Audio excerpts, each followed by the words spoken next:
Hey, what's happening? 40-year-old boy podcast. Mike Schmidt here, paralyzed with fear that he has nothing to talk about. Sitting here staring at the wall going, all right, what am I going to do here? What could I possibly talk about this week? I don't. I haven't even listened to last week's show, folks. So you know what? Why don't I just repeat all the last week's show? But then again, I don't know what I said. I didn't listen to it. I was in Vegas all week last week. I had it. It was sitting on the computer. It was lurking. It was staring right at me, and yet I didn't listen to it. Not a smart man. But that's my fault. But then again, maybe some of you folks haven't even listened to last week's show. And from the volume of email I received, I'm going to assume that's a lot of you. Although I was in Vegas last week, and some people who listened to the show came out to the show. That was kind of fun. Young Eric was there, and also Jason and his girlfriend Betty. And I was really surprised he brought a woman from the 70s to the show. That was interesting. I didn't know anybody was named Betty anymore. I mean, it was just, and she was like a young girl and like tattoos. So then I was like, well, maybe it's like a hipster thing. But I mean, her parents didn't know she was going to be a hipster. Maybe she changed her name to Betty. I don't know. Who fucking knows? But they were very nice. And so yeah. So thank you all for coming out to the show last week. Eric and I went and hung out, and it was funny. This man Eric, nice guy, wrote me an email when he came to the show, and then afterwards we hung out and talked, and it was great, meeting Eric and hanging out and talk with him, and then he split. But then afterwards, I just thought how weird it must be for Eric as well as for me to just have this forced conversation where and it was. I'm not saying it was me. It wasn't anything that was bad. It was great. It was nice to meet Eric, and I learned all about where he's from and what he does, and But it was like a talk show segment. I know that sounds ridiculous, but it was like he saw me do comedy, and he was upstairs with me, and then afterwards it was like, hey, let's go sit down and learn a little about one another. So where are you from? What do you do? That's fantastic. And how long have you lived here? Okay, great. And I was even framing the questions and it sounded like we were doing panel. I mean, it sounded like I was I was Carson Daly. Oh no, I was much better than that. Hold on a second. I was not Carson Daly. I was Conan O'Brien, who's a wonderful interviewer. Whatever. But I was interviewing Eric. It wasn't even like we were having a conversation. I was sitting with him interviewing him. And what did you do today? Fantastic. Oh, you drove that? Oh, you were in a parade. That's great news. And it was great. He even had stories that were like he was on a talk show, like that he brought. Like that day he had to drive a convertible in a parade. So it was like, wow, this is it made everything much more interesting, and everything flew by. And we were sitting outside of a Quiznos enjoying each other's company. So that was fine. So Eric, thank you for coming to the show last week, and Jason and Betty. All right. And then I came back to town, and last night went and emceed young Lily Von Stup's burlesque show. The Monday Night Tease show. I was there last night with hot girls like Vixen Violette and Dizzy Von Dam and Red Snapper. And I have to say their name in those dulcet tones. I have to say them quiet. And it was funny. Red Snapper did her, she does a whatever. The burlesque is, burlesque is people taking off their clothes, and then stuffed animals are involved somehow. There's like an avalanche of stuffed animals. There's people helping. There's a guy with there's always some guy to the side that I bump into who's got sideburns down to his chin, and I'm in his way. I mean, there's always some guy with a pompadour who has to hand somebody a net. And I wind up somehow I stumble off stage and I'm in the line of fire. And I'm a clod, folks. I'm just a clod at these shows. So last night, Red Snapper she did a thing where she wound up. Last night's show was Heroes and Villains, burlesque. Like it was because our friend Lily used to produce a radio show for a friend of mine named David Lawrence, and that's how we wound up being mutual friends. Blah blah blah. So David Lawrence is on Heroes. He's playing a character named Eric Doyle, and so they worked it out where they had a screening of the show, and then afterwards there was a burlesque show, and it all had to do with David. That's what it was about. The entire show, it was like everyone stripped, dressed as David. They had David masks on. It was an unbelievable tribute to my friend David Lawrence, and he deserved it. Why not? No, it was Heroes and Villains, so because Heroes were on beforehand, afterwards everybody did Villains. So all the burlesque people came out and did their villain type numbers. And a lot of them did very Disney-esque based numbers, which I think Disney's very thrilled about. Disney is very happy that a lot of burlesque dancers are like, hey, I'm going to dress up like Goofy and take off my clothes. That's fantastic. And please don't get that mixed up. It wasn't I'm going to dress up Goofy and take up my clothes. because it was I'm going to dress up like Goofy. Because a lot of people dress up Goofy and take off their clothes. Christ, any homeless person could do that. But it takes a true professional to dress up like Goofy and then take their clothes off. So this person last night, Red Snapper, did a 101 Dalmatians strip, and and Red Snapper is her body is just ludicrous, and so she's getting undressed and she's wearing like a little thong, but I don't even know the name of because there's boy shorts, but then there's a thong, but then the thong will have a like a thing over it. I can't even explain it. Like if you saw it, you'd know what I was talking about, but it doesn't matter. You can see her ass. So and she did this 101 Dalmatians thing, and she climbs into a thing, and then they poured a bunch of stuffed animals on her, and she's rolling around, and then she's really rolling around, like turning around and bending over and doing all these stuff. So intermission comes, and my wife Karen had come to the show with me, and she walks up, and I go, she's like, "Show's pretty good." I go, "Yeah." I go, "Red Snapper was really good." She goes, "I saw you looking for the Gumper shot," and I go, "Gupper, it's Gupper, not Gumper." Because that's a phrase that my friend Jeff coined. It was a vagina was gupper. That was just it was just something we used to call it. So he was just like, dude, what's up? You get any gupper this weekend? That kind. It was like that kind of thing when we were kids. So now I'm 41, and of course that's still in my lexicon. And because I've said it in front of Karen, I'd be like, oh man, look at the gupper shot. So we'll say, that. So then she comes up to me, but my Karen wife, she can't get it right, so she always says Gumper. So as if, Forrest Gump was going to stick his head out of her G-string at some point and talk about shrimp. But I just love the fact that my wife like busts me, like she knows what I'm doing, like she knows what I like and what I'm looking at or looking for. I saw you looking for the Gumper shot. Just my wife talks like she's in the Little Rascals, just constantly getting words wrong, putting letters they don't belong. But it was a good time last night at Crazy Burlesque Extravaganza. That was a lot of fun. It was different because in Vegas, there's no burlesque in Vegas. They might claim that there is, but it's all just strippers. There's just I didn't go. You know what? Again, this trip I literally went from my room to the show to my room to the show to my room to the show to my room to the show. Was that 7? That was 7. So that was all 7 days. I covered it. Yeah, I mean, I didn't, I had nothing to do, and plus I'm going back in November. Lily and I and my wife and Lily's husband are going in November for Thanksgiving, so there was no reason to go and blow my fun wad by myself. I want to have people there to blow my fun wad with. Uh, what? You're not excited to see me blow my fun wad? That's going to be great. I can't wait until Thanksgiving. Blow my fun wad all over the place. So, but in the old days, man, when I would go to Vegas, it was just you'd wind up in a strip club at 4 in the morning, just contemplating where you could put your finger. You know what I mean? Like that kind of horrible night. I did it as recently as I went. Much of my friends had like a 40 40th birthdays, like 2 years ago, 3 years ago.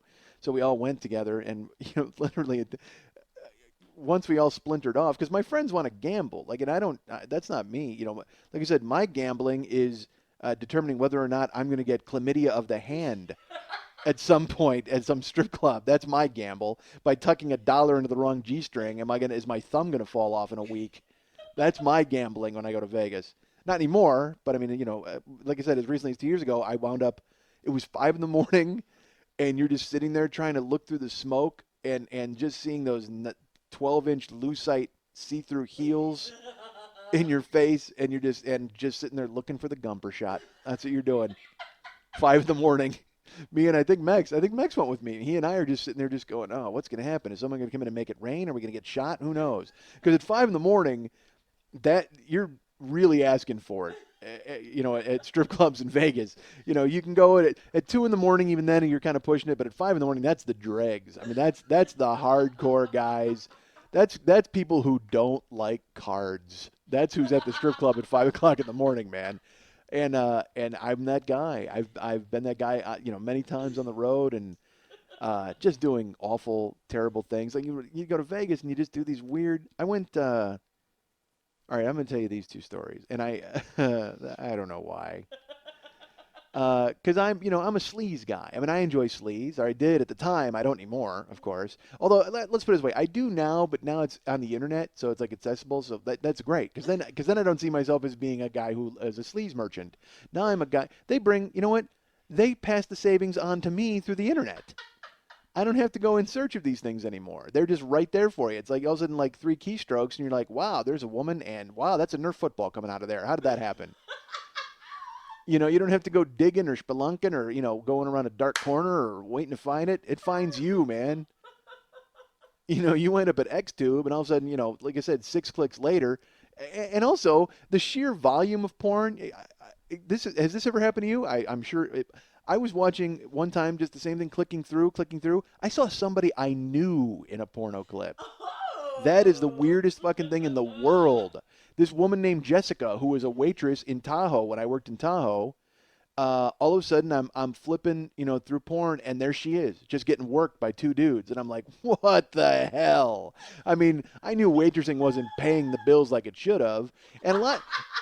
Also, these scenes, on the internet, a lot of this, there's scenes that are now, but also because porn is dead. Porn has had a stake driven through its heart by the internet, at least as a money-making entity. Unless you're doing big-time movies like the guys who made the Pirates movies and stuff, any DVD's in trouble because immediately XTube and RedTube and, FuckTube, I don't know what else they got, they just cannibalize all of these scenes and put them on there for free. I read an article, a year ago, maybe 6 months ago. The guy who runs XTube went to the porn people and said, "I will sell you half of my enterprise." And I think he wanted like 40 million or something. And they laughed at him. They laughed him out of the office. And he's like, "Okay." And now he's destroying them. I mean, he has absolutely put a foot in porn's ass, which is a clip on XTube. I don't know if you've seen it. You can actually pull it up. That fucking made me laugh. All right. God damn, I'm great. Seriously, folks, this is free for you, and I just got to tell you that was fucking awesome. Oh, man, that made me laugh. I am so good at this. I just sit here and talk in circles, and look what happens. One funny thing comes out in 15 minutes. All right, so.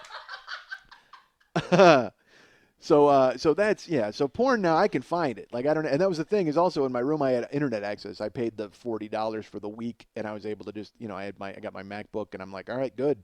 I can surf the net, read about the Phillies. By the way, have I mentioned the Phillies yet, folks? You're goddamn right. You know what the Phillies are going to do this week? Look for a gumper shot from the Rays and stick it right in. You're dead. I had some Tampa Bay fans write me. And you know what's funny? They wrote me when they were up 3-1 against Boston. And they were very nice, and they're very cool people, but I didn't write them back. Who am I kidding? I haven't written anybody back in months, but I will. I'm just because it becomes this, it becomes a self-fulfilling prophecy where you're like, good Lord, look, I have 15,000 emails to answer. That seems high, but still, it's a lot. And I will get to them, I swear. All right, so. But Tampa Bay fans wrote me when they were up 3-1, and I didn't write them. Because I was going to engage them in a little back and forth, just fun, like good luck. Because again, I told you I hate trash talking. I think it's stupid. But then, seriously, in sports, can't stand it. So what's that? Is that something I did? I don't remember. What the? When you single-handedly tanked your team. I don't know. I don't know what we're talking about here. When you were picking on the guy on. I don't know what you're talking about. I don't know. Is it a story I've told on here?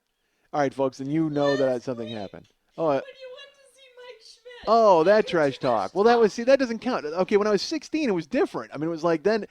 Maybe that's why now, as an old man, I don't think it makes any sense.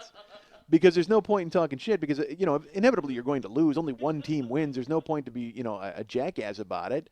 So, but when Tampa Bay fans were up 3-1, and they wrote me, and they were nice about it. Some were like, "Haha, I can't wait to play the Phillies." And then they lost the next two games. I can't even imagine the feeling those people had. They were just like, "Oh no, I wrote an email up 3-1," because then you think you jinxed your team. You're just like, "I can't believe I jinxed everything. This is horrible." Because even when the Phillies were up 3-1. People were saying to me, "Oh, this is going to be great," and I'm just like, you know what? I have one more game. I don't even want to think about it because if you start talking yang when you're 3-1, and all of a sudden your team loses, it's like you're like, that was my fault. Seriously, that was my fault. I can't believe I did that. I am a dick. But big World Series this week, and we're all excited, and let's all again karmically unite behind the Philadelphia Phillies. Tampa Bay's a great story. Big wins. A lot of young draft picks, but they've got a lot of future ahead of them. The Phillies, I don't know if you're aware of this, everybody in the team has cancer.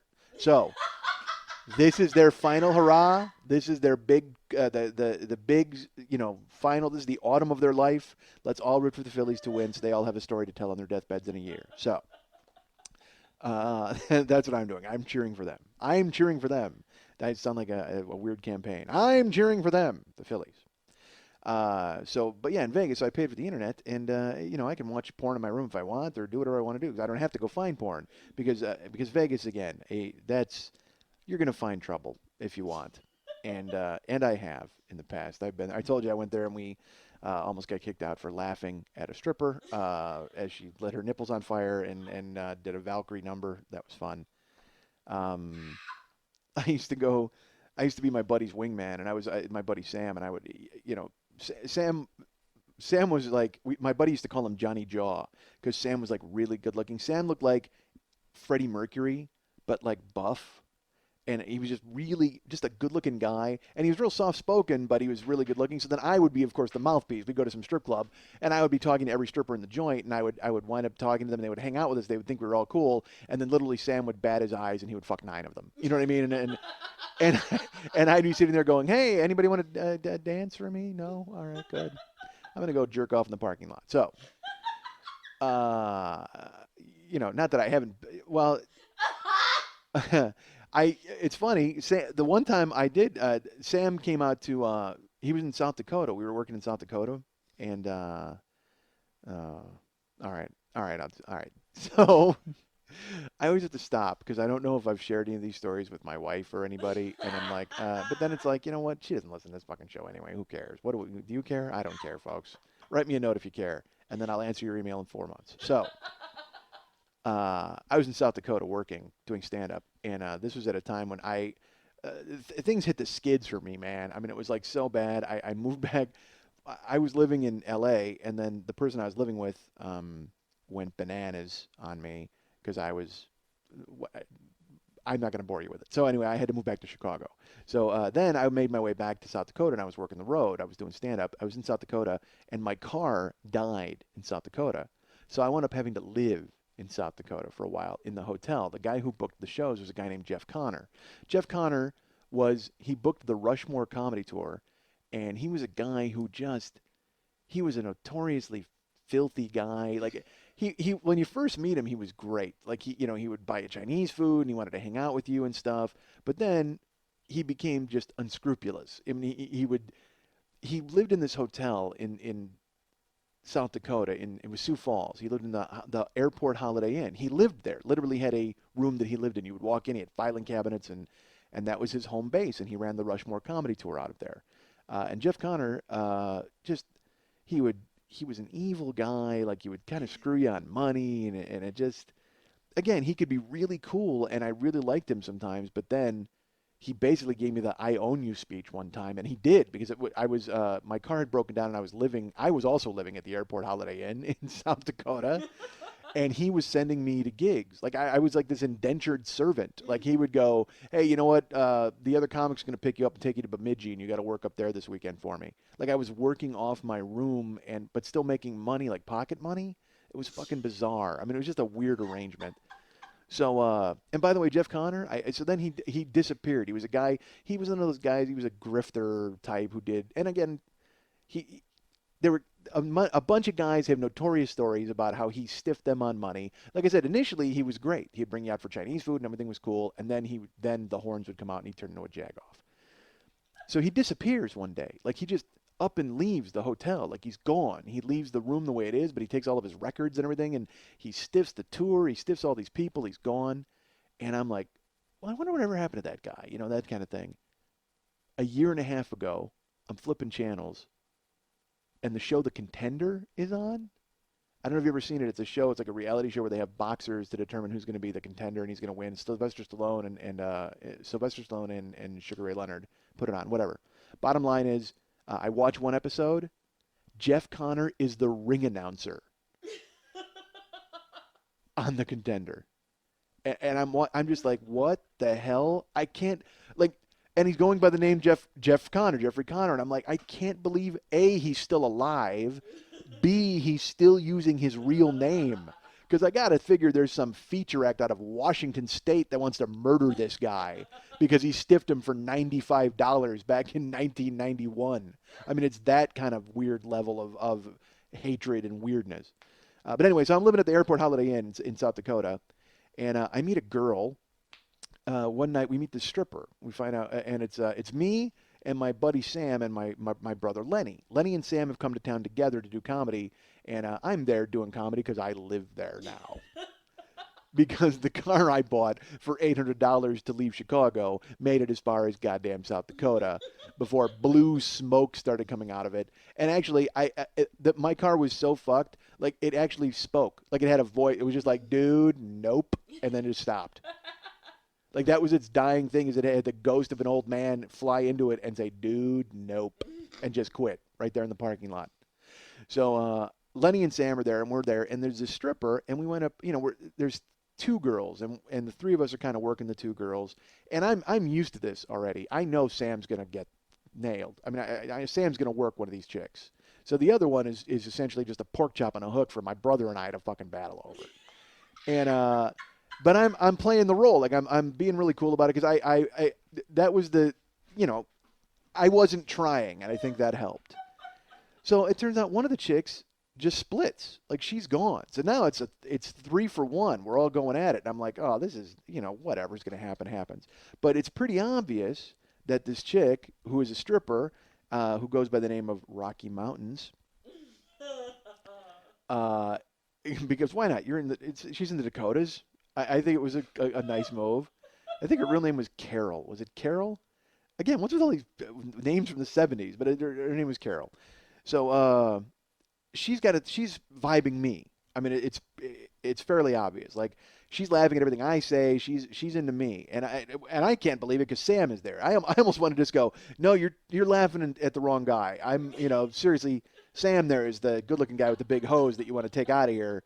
And then my brother and I will commiserate about how miserable we are together, right? Isn't that what's going to happen? But no, man, she's into me. So I'm like, all right, well, this looks like it's going to work. And Sam, to his credit, Sam just kind of, goes down in a first. I mean, he realizes, and he's never trying either. Again, like I said, Sam is just sitting there batting his eyelashes and having his olive skin shine in the nightclub light and waiting for a girl to just blow him. I mean, he's like that guy. Literally, Sam and I would go anywhere, and he was just a guy who was going to get laid. Sam, you know what? Sam banged Kitten Natividad. Do you know who that is? When Sam was 18 years old, he was out and he met Kitten Natividad in Vegas, and he wound up fucking her. Like she came to him and's like, I have to have you. Like that's Sam. Okay, that's who he is. And great guy, like a true Renaissance guy in that he was a guy who wanted to try things. Like he wrote a book. And he's a silversmith, and he's a painter, and he did stand-up. Just one of those guys who's incredibly, immensely talented, and makes me look like an idiot. Like I talk, this guy does a million things well, including banging everything that moved. When it was necessary. So when it was necessary, it's always necessary to bang everything that moves. That's so stupid.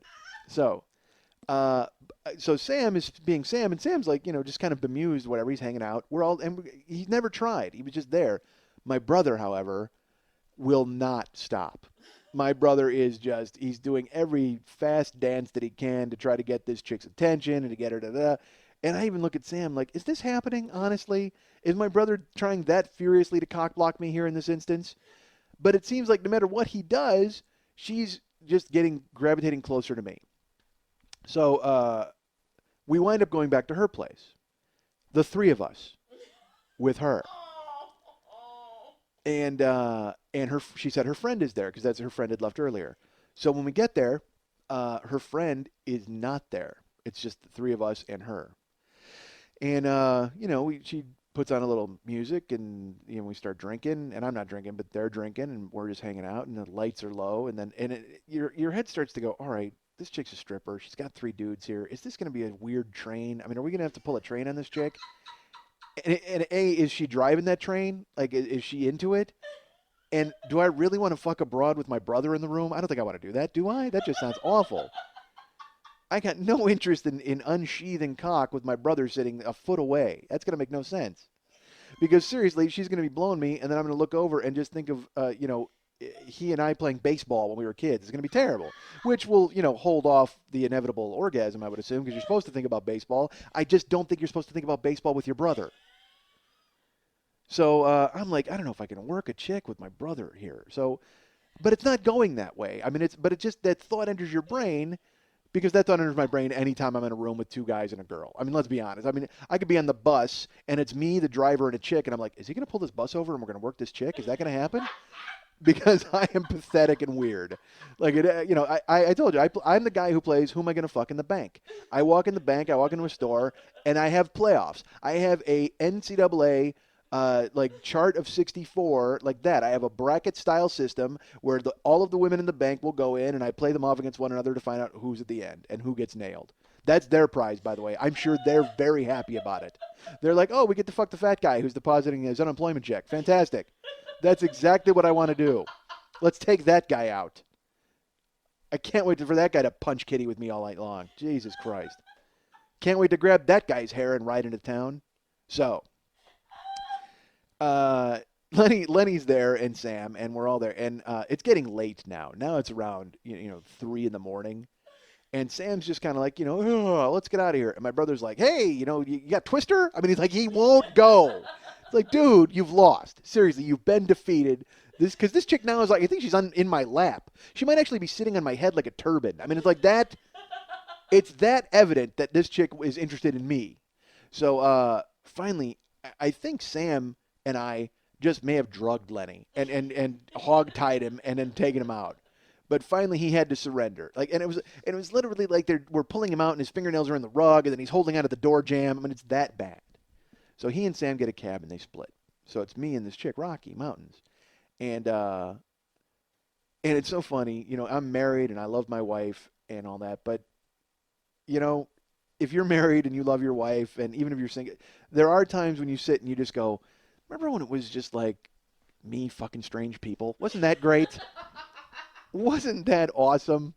In the bathed in the glow of the stereo, and you get their shirt off for the first time, and you're like, oh, this is so great. And so I wind up going at it with Rocky Mountains, and it's that come on, you've done this when you meet that person for the first time and you go at it, and you're like, hey, you know what? You're going to unveil your moves, and you're like, hey, I'm good at this, and they're enjoying this, and I'm actually, oh my God, this is actually clicking. And then you finish round one, and then you're just laying there, and then like maybe 15 minutes later, you're like, hey, you know what? Let's do this again, and you do it again, and it's just I can't even explain that weird feeling of seeing a girl's shirt come off for the first time. So unless you've been there. And you have. Everybody has. We've all been that person. You wind up in that first. Come on, the first time you walk into a strange girl's bedroom or kitchen or bathroom at a nightclub, and you're like, "This is great, man! Is it great?" Uh, but I tell you, it is nothing like being married. So, uh, Rocky and I go at it, and we go at it, and we go at it, and she and I, and then we've been talking all night, but I mean, I don't really know anything about her except her real name and her stripper name. So that's fine. So I go into to use the restroom after like round three, and I open the medicine cabinet because that's what you do when you're in somebody's house. Oh. And this is 1990, yeah, 1990, I think, might have been 91. And in the medicine cabinet, I see lithium and Prozac and uh, diazep. I don't know, and Thorazine, and I'm just like, okay, because even then, like, I don't even know what Prozac is, but I know it's got a Z in it, and that can't be good. But I know what lithium and Thorazine are, and I'm like, okay, well, I hope these are her roommates. And then I remember, oh yeah, she doesn't have a roommate. Her friend was just coming over here. All right, well, this is fine. I'm sure this is fine. This isn't going to be a problem. So I go out, and she and I are laying there, and all of a sudden I notice, and I didn't notice this before, as we're laying there, we're talking, and you're just someone's laying in your lap, and you're just kind of rubbing their head or you're rubbing their arm, and I look down at her arms, and she has scars all the way up her arms from her wrist almost up to her elbow, like like when someone tries to kill themselves, there's some people want attention and some people want to die, and she went straight up. She was looking to check out. So I'm laying there with her, and she's talking, and I see these scars on her arm, and I the medicine, and then she's telling me the story that she has dreams, and the dreams are that she's obsessed with Dave Mustaine from Megadeth, and in the dreams he's like on a dragon, and he comes to her, and she gives the world cholera, and she I mean she's telling me, all of a sudden it's dawning on me, this chick is fucking bananas. And none of this came out before, but because I guess now, because we've shared seed, and we are, we've each had our faces buried in each other for Christ, 2 hours. Now, like I said, it's that weird. It's like the end of The Usual Suspects. That's what it was. When all of a sudden he pieces together, Agent Coulion pieces together the, oh my God, he sees the piece on the bulletin board, and then he looks at the bottom of the coffee mug, and he starts flashing and going, oh my God, this whole story was made up. He was Kaiser Soze. I fucked Kaiser Soze, folks. I'm like, I can't believe I fucked Kaiser Soze, because all of a sudden I'm like, all right, lithium and Prozac, and wait a minute, a stripper, and gave the world cholera, and Dave Mustaine, and 4 scars on each arm up to her elbow. I got to get the fuck out of here. But you're trying to be nice about it. You're just like, well, I'm going to take off. She's like, well, no, you can stay. And I'm like, no, it's all right. I got to get back. And I mean, I'd love to. She's like, well, I can make you breakfast. And I'm like, no, thanks. I don't need a lithium omelet. But I appreciate it. But you don't say that, of course, because, I mean, if she's cutting herself up like that, God knows they're going to find my head in a bag somewhere. So I'm like, all right, well, I'm just getting dressed. And it's funny. It's weird how quickly that exciting feeling of seeing a strange woman's bedroom gets, when all of a sudden you see that strange woman's medicine cabinet and you go, oh no, that's fucking horrible. So I got to get out of there, right? So I'm like, all right, well, and finally I kind of beg off and I call a cab and I just get out. So the next day, I see Lenny and Sam at breakfast, and they're like, hey, haha. And I'm like, oh, dude. So I tell them the story, and I'm like, because it was awesome for a while, until all of a sudden you're like, oh. And so then I'm explaining it, and they're just like, and then Lenny, like, gets this weird, like, haha attitude, like, haha, you fucked her, and she's weird. And I'm like, well, granted, but half of that still makes me a winner, I think, quite frankly. I think I still come out on top in this story, literally and figuratively. But unfortunately, they get to leave. Like Lenny and Sam get to split. I live in that hotel. So now Rocky is my girlfriend. She comes to the show that night. And I'm like, hi. And she's like, hey, what's going on? And I'm going to let you in a little secret about men, folks. As crazy as Rocky was, we still wound up in bed again that night, because guys are like, you know what, you rationalize it. Like, it's not as scary anymore because I'm not in her house with the skull candle and the Thorazine and everything. Now she's on my turf. Now she's in my hotel, and I'm like, oh, well, now she's just like, look how she's normal again. It's Carol. And we wind up going up to my hotel room, and which is a mistake, because we go to my hotel room and we, hang out all night and go bananas and stuff. And then she splits, and I'm like, all right, well, nice to see you. You take. Next morning, 9 a.m., knocking on my hotel room door. And I'm like, is that fucking housekeeping? Like, who's coming over? I open the door. It's Rocky, 9 a.m. Hey, you want to have breakfast? No. No, I don't. I'm sleeping. And, oh, come on, let's go. It'll be great. Oh, you sure? Okay. So I let her in, and I get dressed. And, I should say I try to get dressed. Rocky has other things in mind first, which again makes me go, well, maybe breakfast wouldn't be so bad with Rock. And we go at it, and then I get dressed, and we go to breakfast, and she starts telling me that she wants to drive out, and she wants me to go with her to the woods. There's this forest preserve, and she wants to go for she likes to do she wants to go on a nature hike, and I'm like, all right, well, I don't think I can. I have some work that I have to do today. She's like, come on, what do you got to do? You got a show tonight. You always joke around that's all you do. Come on, go on the nature hike with me. And I am not going on a nature hike, because all I can think is that she left me last night, went to the fucking woods, dug a hole, set up the skull candle, and is trying to get me out there. And you know, all of a sudden I'm gonna walk, and there all of a sudden there's like the head of Dave Mustaine on a spike, and she throws a jar of cholera on me and pushes me into the hole and buries me.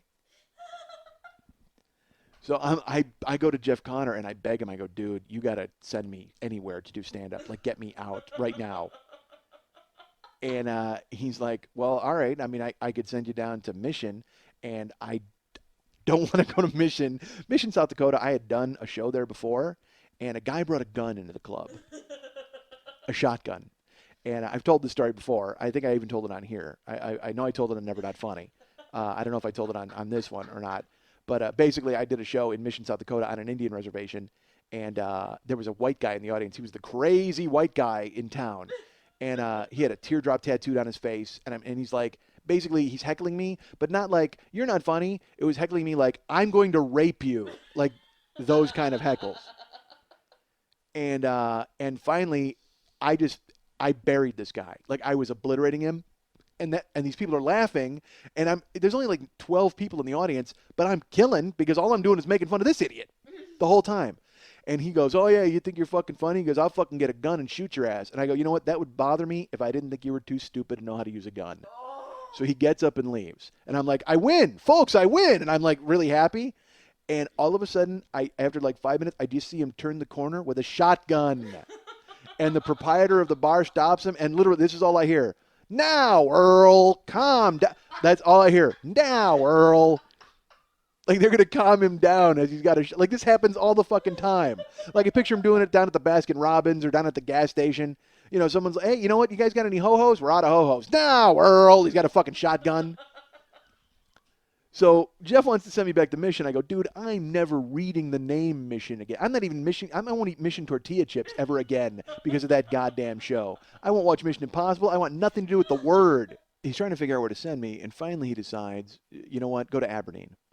And Aberdeen was a good gig. It was another Holiday Inn, and I don't care. I didn't care at that point. He could have sent me to play on a fucking helicopter. I wouldn't have cared. Just get me away from Rocky. So I go to Aberdeen, and I do my time, and I'm gone for like 2 days. And when I come back, I go to I go to the room. I open the door to my room, and there's like 12 cards slid under my door, like greeting cards, like with like hearts and stuff drawn all over them from Rocky. And I'm opening them, and like I wish I could have opened them in the order of when they came, like they were dated, because then you could just see like the crazy amping up.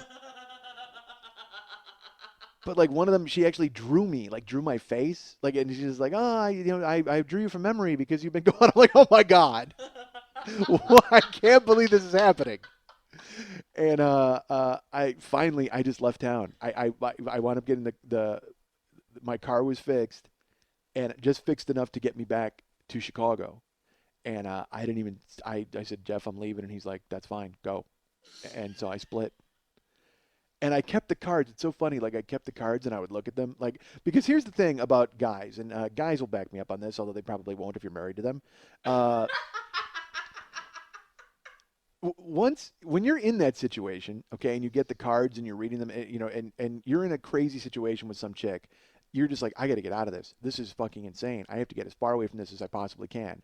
And then as you put time and miles between you and that situation, all you can think about is, man, it was great fucking that chick. Like, literally, you don't remember any of the crazy. You don't remember any of the bad stuff. Whenever you have a breakup, all you think about is, oh, man, remember when I used to get laid all the time with that person and it was great? That's all you can think of. And it's like, I didn't even break up with this chick. This was literally like just a 3-week fascination. But luckily, part of her fascination was in, getting worked, which was fine with me. But unfortunately, it came with a cape and a hood. You know what I mean? And I was just like, oh, Christ, I can't get involved in this. So, sorry. Lily just held up a sign to tell me what time we're at. And I have to, the show has to be hurried today because Lily has to go do things. She has very important things to do. It's a Tuesday record, I'll tell you that. We did the burlesque thing last night, and now we're doing the show today. Yeah, that's, it's so funny. Like, it's how a crazy chick can become rational in your head the further away when you're not getting laid. Like, if you go a couple months, you're just like, oh, man, she wasn't so bad. I mean, sure, she killed that cat, but I mean, so what? That was fine. I could deal with that. I met a girl one time. I was in Minot, North Dakota, again on the Rushmore Comedy Tour. Folks, I did very well on the Rushmore Comedy Tour. I pulled a lot of tail on the Rushmore Comedy Tour. People in Middle America love Mike Schmidt. So again, I'm on the road with Lenny, and we're in Minot, and I do my show, and it's like near an Air Force base, and I wind up at the bar, and I'm talking to some girl, and it winds up, you can see it working again. It's like I imagine it's like cracking a safe when you're just like twisting the thing, and you just start to hear the tumblers click into place.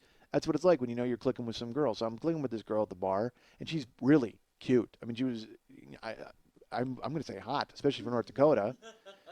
She was like 5'11", you know what I mean? Like 135, 140. So she was kind of a linebacker chick, but I didn't care. I was into it. So so we went up, at the bar. Everything's great, and then it's closing time. The lights come on, and she's like, "Well, let's go back to my room." And I'm like, "Hello, let's go." So Lenny gives me another, look, like because Lenny had been working one girl all night, and then wound up getting shot down by her, like with 10 minutes left in the night, and you're done. Because you can't spend that last 10 minutes frantically trying to find another girl because she's seen you trying to close the deal with the other chick all night and she wants nothing to do with it. The stink of death is all over you. So, enjoy your jerk off session. So I went up with this chick. We go back to her room and she's crazy hot. And I'm completely dressed. And let me set the picture for you folks. I've got a mullet that is crazy.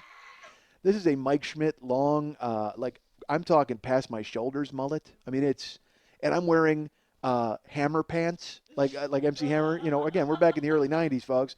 So they're complete. Luckily, they're not crazy colored. They're just blue, but they're those baggy pants that don't have a belt, or they're not jeans or slacks. They're just or sweats. They were Hammer pants. There's nothing else to call them. So I'm wearing blue Hammer pants and my Run DMC sweatshirt, my Adidas Run DMC shirt with my crazy mullet. And she and I went up back in her room. And one thing leads to another, and she's naked, which is great. I'm completely dressed. We're going at it. We're on the bed, and I take a trip downtown. I'll share that with you folks, and spend about a half hour downtown, just going, back and forth, up and down. Da da da. I'm still completely dressed, mind you, but I go down on this chick, and hips bucking, ankles, wrapped around my head. Everything's great. Everything's fantastic. She, loud, gets off, perfect, and she's like sitting there, like holding me and kind of shaking and breathing heavy, and then she goes whew, and she turns over and rolls over, and I'm sitting there, and I'm wearing Hammer pants, so it's pretty evident that I'm ready for action, if you know what I mean. It's like my Hammer pants have a kickstand now. I mean, it's like crazy. Like I've got a tent working, and it's like, all right, well, my turn. Let's go. And she turns her back to me in the bed, and I start kissing her on the shoulders and kind of sidle up and spoon her with a fork prong, if you know what I'm talking about. And she's like, "Oh, I'm tired." And I go, "Yeah, yeah, it's late." She goes, "Yeah. Could you turn the lights off when you leave?" And I go, "What?" And she's like, "Yeah, I should tell you, I'll tell you this too. She was Miss America's Dairyland.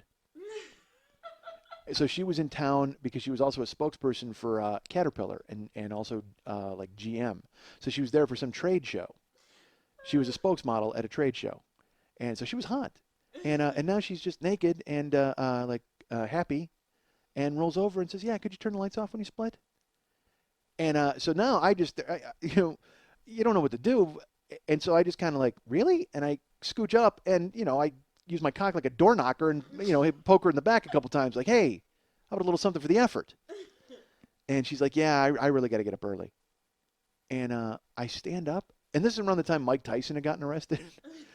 And and it was so funny. That was literally the first thing that came into my head. Like in my head, I thought of Mike Tyson immediately. Because his story was that he had brought the girl to his hotel room and that she wanted to do stuff, and then all of a sudden she just said no. And his thing was, well, I mean, I wasn't going to stop because obviously she wanted to because we had done other things.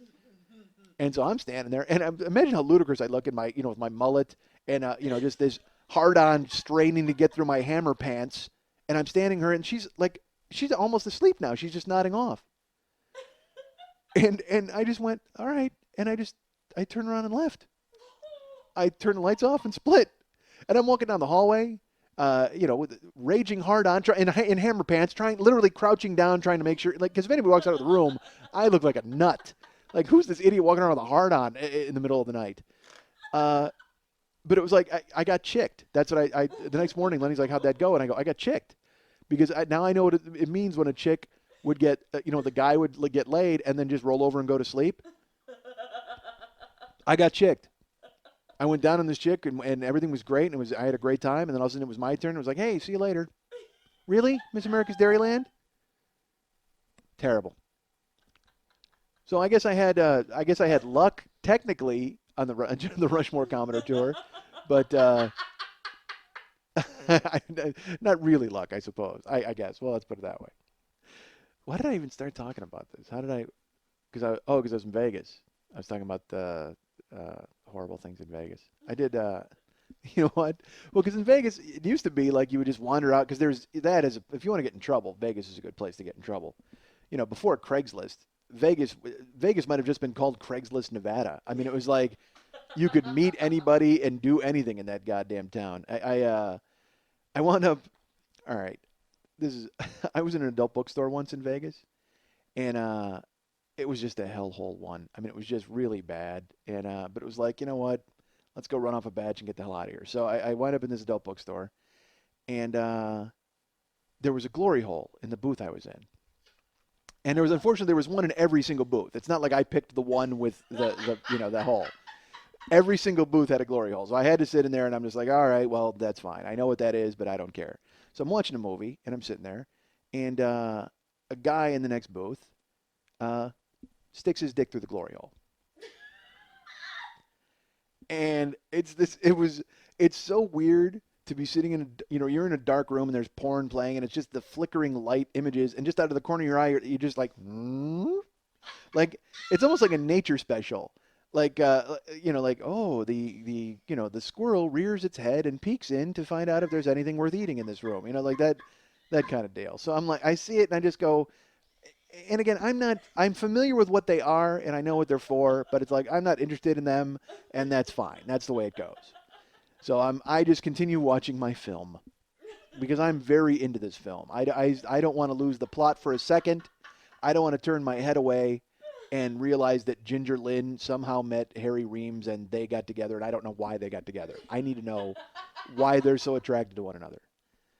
So meanwhile, this guy's still got his dick through the hole in the wall for a couple of minutes. Like, it's just like there. Then finally, he like pulls it out. So I'm like, all right, well, good. I mean, he got the message that nothing's going to happen and nobody's interested, and that's fine. So I turned the channels a couple of times because I figured out why Ginger Lynn met him, and now I have to go see why Amber Lynn is meeting somebody on another channel. And then all of a sudden, he puts his cock through the wall again.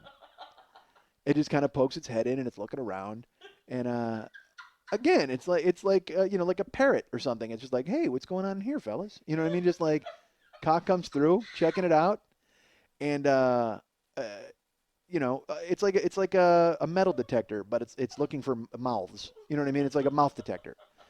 Whatever. So I'm sitting there and I'm just like, well, you know what, dude? Did he think that when it came through the first time, I was like, well, I'm not that kind of girl. I'm not going to go for it the very first time. But a second time, forget about it. It's cock buffet. Let's go.